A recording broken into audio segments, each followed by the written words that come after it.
7장 1절 형제들아 내가 법 아는 자들에게 말하노니 너희는 그 법이 사람이 살 동안만 그를 주관하는 줄 알지 못하느냐. 당시 랍비들도 이제 사람이 죽으면 율법을 지켜야 될 의무를 벗게 된다. 너무나 상식적인 거잖아요. 그죠? 그 부분을 말하는데요. 1절에 나오는 이 형제들은 누굴까요? 로마 교회에 있는 유대인 신자와 이방인 신자들을 다 말하는 거죠. 그죠? 그런데 법 아는 자들만 또 나와요. 이들은 누굴까요? 법 아는 자들. 자, 유대인들을 보고 법 아는 자들이라고 부르지 않아요. 원래 아는 거니까. 근데 여기서 왜 법 아는 자들을 따로 말할까? 결국은 이방인 신자들에게 이 말을 하는 건데 이방인 신자들에게 왜 이런 말을 할까요? 자, 여러분 생각에 이방인 신자들은 로마 교회에 있는 이방인 신자들은 율법을 하나도 몰랐을까요? 아니죠. 그럴 수가 없어요. 왜냐하면 그 당시 로마 시전체가 100만 명 정도 되었는데 거기서 유대인들이 한 4, 5만 명 된다 그랬어요. 그러면 그들이 가지고 있는 회당이 상당히 많았다고 그랬어요. 그러면 유대인들은 이방인들을 전도했을까요? 안 했을까요? 우리처럼 이렇게 전도를 안 했습니다. 근데 전도는 했어요. 어떻게 하느냐면 그들의 생활로 하는 거죠. 이렇게 보면 구분 딱 되는 거죠. 입는 옷도 틀리고 말도 틀리고 행동도 틀려. 더러운 짓도 안 해. 생활 이 문화 자체가 달라요. 그걸 이래 보면서 이게 사람들이 아는 거죠. 또 당시 로마는 아주 넓은 땅을 이렇게 정복한 제국이었기 때문에 온갖 잡다한 종교가 다 로마에 모여들었어요. 왜? 전리품으로 우상을 가지고 오는 거예요. 그러니까 이 새로운 신이나 새로운 믿음, 새로운 그런 생활에 대해서 사람들이 다 열려있을 수밖에 없어요. 워낙 새로운 거 많이 보니까. 그러니까 유대인들이 이렇게 보면 생활하며 그들이 신을 이야기하고 그들의 생활을 살아가는 걸 보면서 그것에 대해서 비난하지 않아요. 워낙 그런 다양한 사람들이 있으니까. 그런데 이래 보니까 이제 마음에 드는 사람이 있을 거 아니에요. 야, 유대인들 이래 보니까 깨끗하게 살고 일부 일처제하고 나는 이게 마음에 들어. 이런 사람이 있어요. 그래서 회당에 와가지고요. 유대인은 아닌데 회당에 참석하는 사람들이 있는 거예요. 율법도 안 지키는데도 그냥 와 있는 사람들이 있어요. 그것을 전문용어로 하나님을 경외하는 사람들이라고 불렀어요. 그러니까 이방인인데 율법을 지키지는 않지만 하나님을 믿고 싶어 하는 그런 그런 사람들이 있는 거예요. 자, 그런 사람들이 예수 믿기가 어려울까요? 쉬울까요? 당연히 쉽지. 바로 옆에 있으니까. 생판 모르는 이방인들에게 예수 믿기 힘든 거예요. 그러니까 예수 믿게 된 유대인들이 로마로 돌아와서 교회를 시작하게 되고 예수 믿는 사람들이 모일 때에 자기들이 평상시에 알았던 하나님을 경외하는 이방인들에게 전도했을 거라는 거예요. 율법에 대해서 알고 있었어요.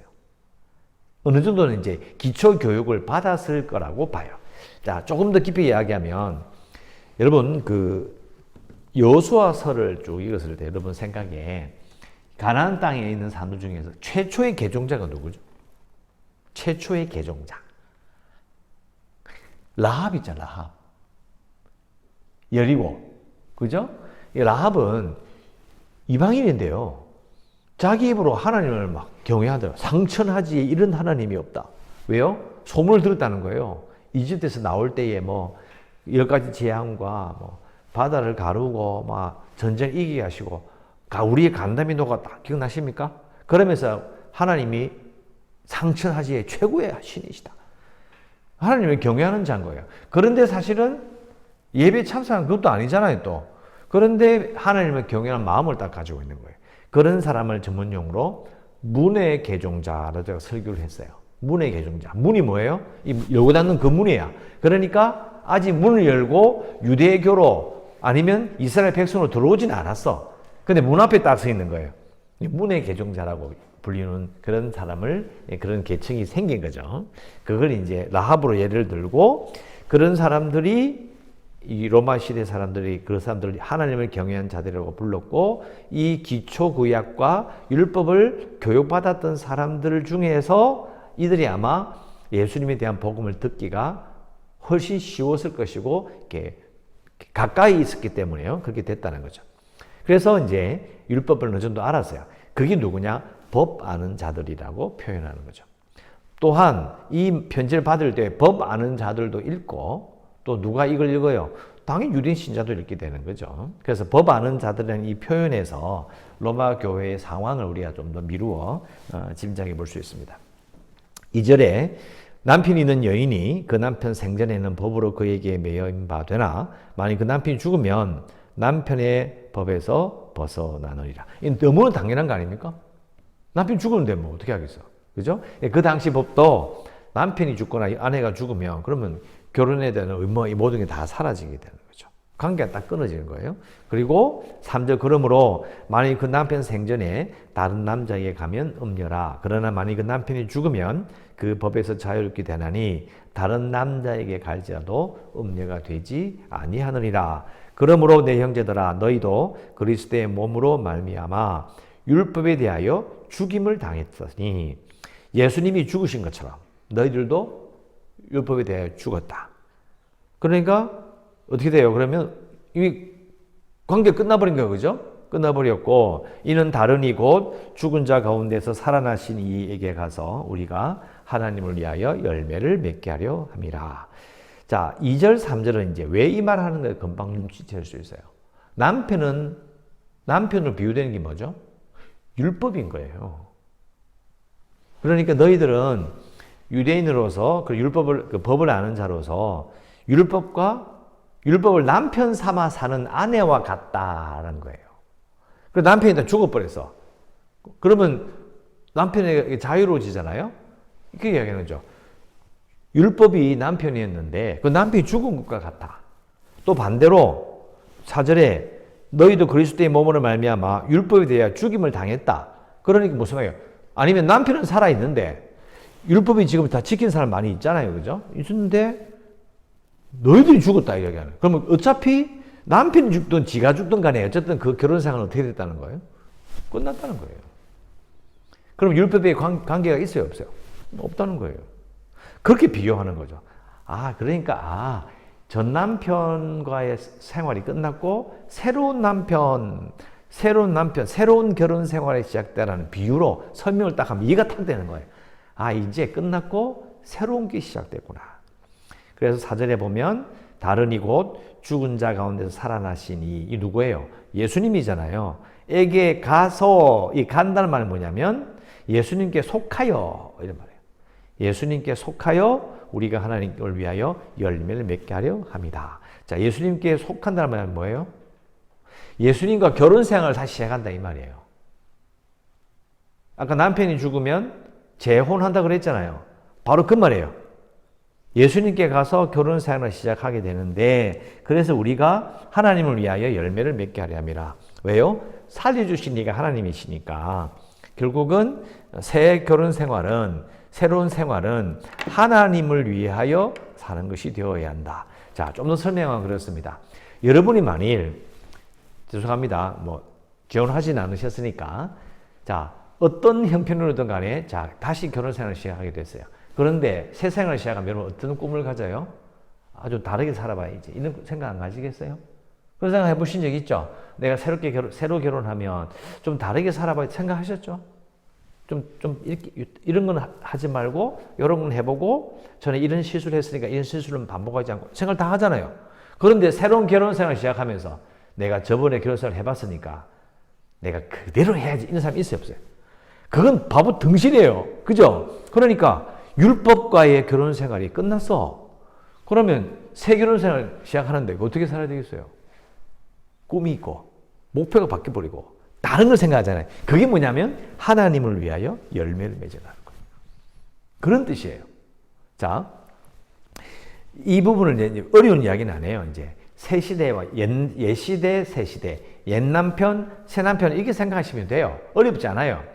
근데 여러분 잘 생각해 보세요. 우리가 이런 찬양이 있죠. 신랑 되신 예수께서 다시 오실 때 우리가 나아가 맞으리. 신부된 교회 기억나십니까? 그게 여기서 나온 거예요. 신랑 되신 예수께서. 우리는 교회는 신부. 비유하는 거죠. 결혼 생활로 비유하는 거예요. 자, 비유한다는 말이 참 이게 쉬운 말인데요. 근데 이상한 사람들이 있어요. 그걸 설명하고 넘어가겠습니다. 여기 2절, 3절이 지금 재혼을 비유로 지금 설명하는 거잖아요. 그런데 재혼에 대한 가르침은 아닙니다.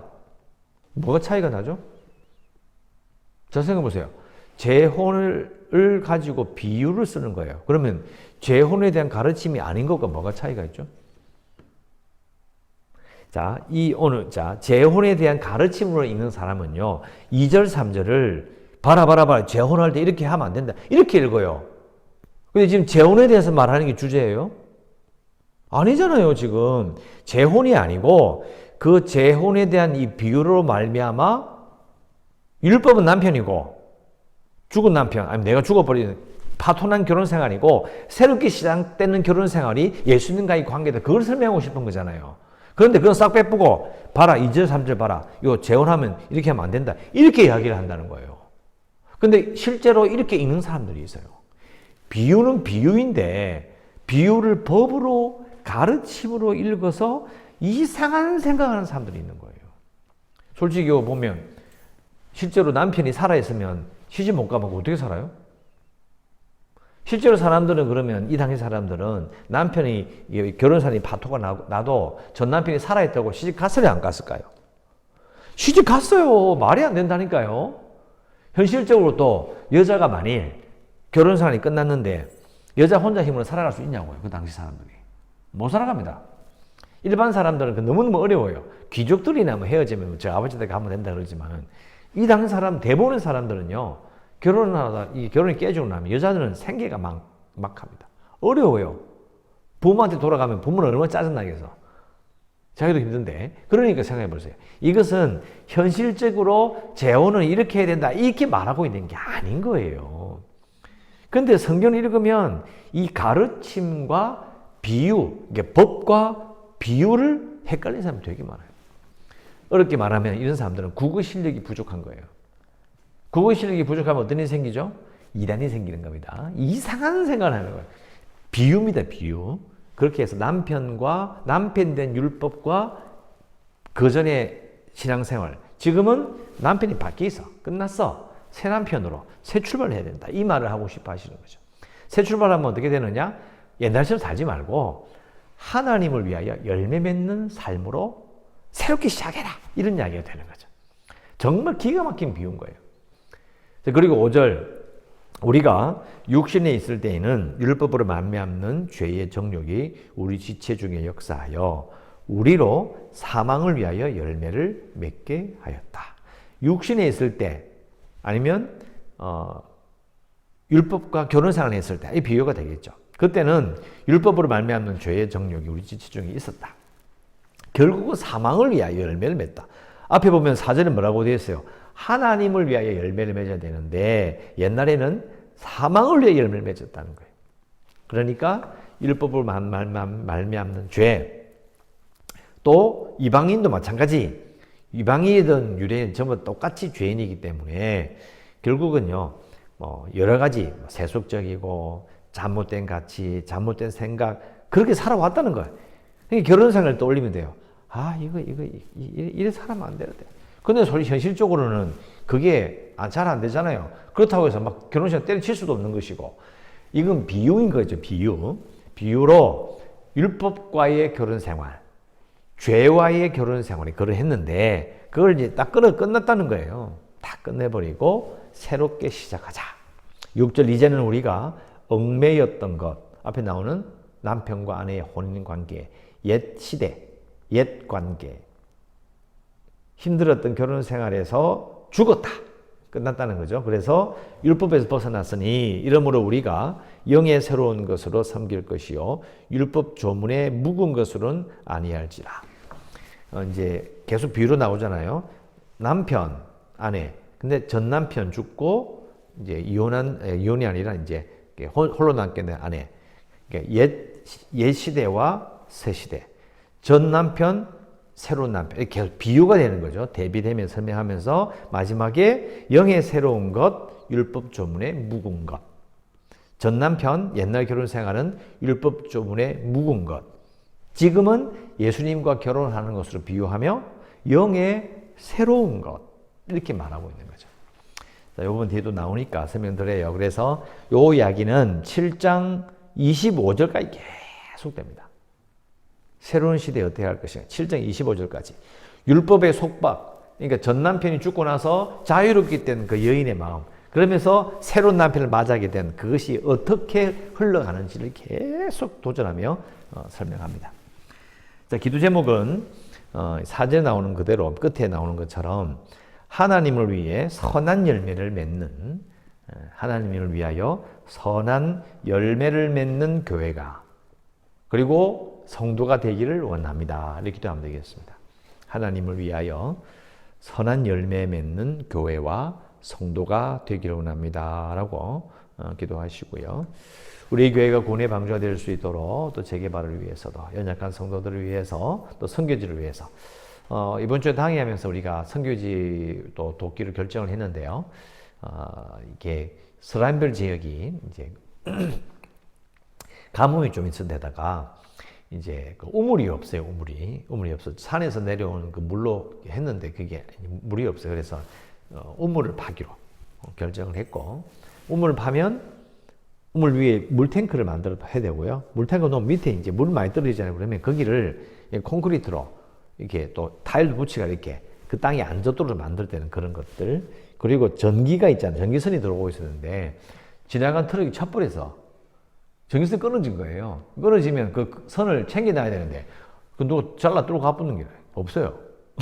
이제 그걸 다 이렇게 공사하기로 결정해서 이제 스라임벌 교회에서 기도해 주셨으면 좋겠고요.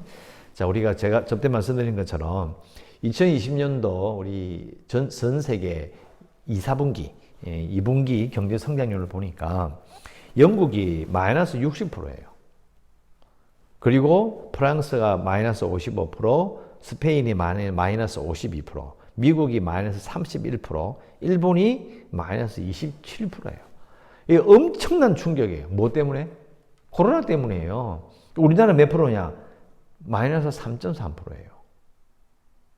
일본이 마이너스 27%니까요. 우리나라 마이너스 3.3%라면 우리가 잘하는 게 못하는 거예요. 잘하는 거예요. 그러니까 지금도 힘든데 가만 생각해보면 이게 코로나 때문에 당연히 어려운 거구나.